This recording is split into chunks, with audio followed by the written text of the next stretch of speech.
In this video, we're actually looking at a swimmer that's returning to the pool, an Olympic swimmer post-shoulder surgery.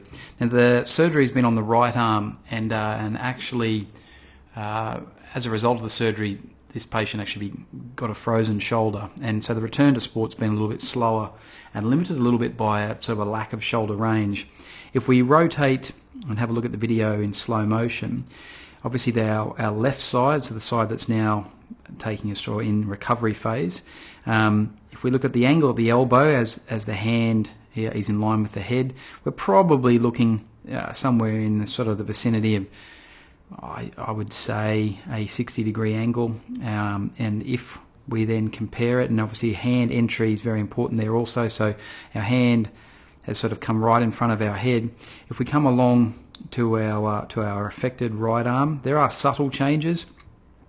One of the biggest is we're probably closer to a 90-degree angle. We're not quite as tight on that rotation there in our recovery phase, and as you watch, our hand doesn't come back in line with our head as it enters the water. So if you can look at where it enters the water there, in comparison to where we entered the water with our unaffected side, that obviously affects the ability to get a good underwater work, because we're starting having already missed part of our stroke, and that restriction's obviously occurring through the rotator cuff and the capsule. So we're looking at a couple of things with this video. So again, if we look at our good arm, we've got quite a small angle at our elbow at the moment, nice high elbows, good body roll, and we've got good rotation at the shoulder, which allows us to get into this position, and then hand enters in front of the body.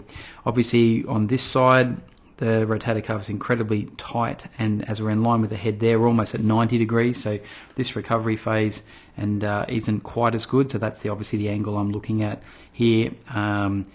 In comparison, obviously, to previously on the other side, we're probably in line with the head, maybe just at about that angle, where you can see we're looking at essentially this angle here. So that's one of the first things that we're looking at, that obviously that rotational force is being restricted at the shoulder capsule. And obviously, as you can see, we're looking at hand entering at this point, and the hand obviously entering in line with the head, which isn't occurring obviously on our previous stroke when our hand entered basically there. So our hand is almost a foot away from where the previous stroke ended, and that obviously limits our ability to do an effective freestyle stroke. Remember, we're talking about game of inches here in returning to the Olympics, so this is it's very sort of telling. As we then sort of progress through and come through the next stroke, so we've got our unaffected side, good shoulder rotation, nice high elbows, good body roll, hand enters in line with the head.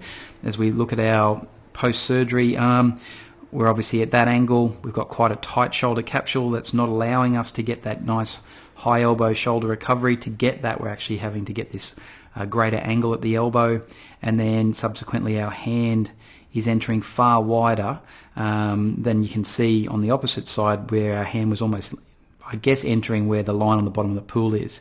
So it's a far shallower stroke, and so he's missing that front part of the catch, and his hand at the moment's already dropped a foot under the water before he actually starts to put pressure on it, which we don't see in the other arm, because as the other arm enters, he essentially gets a catch almost immediately. His arm will enter, and he'll be able to start catching that water and propelling his body forward from there, which obviously when we enter out wide, we're limited in the ability to do that.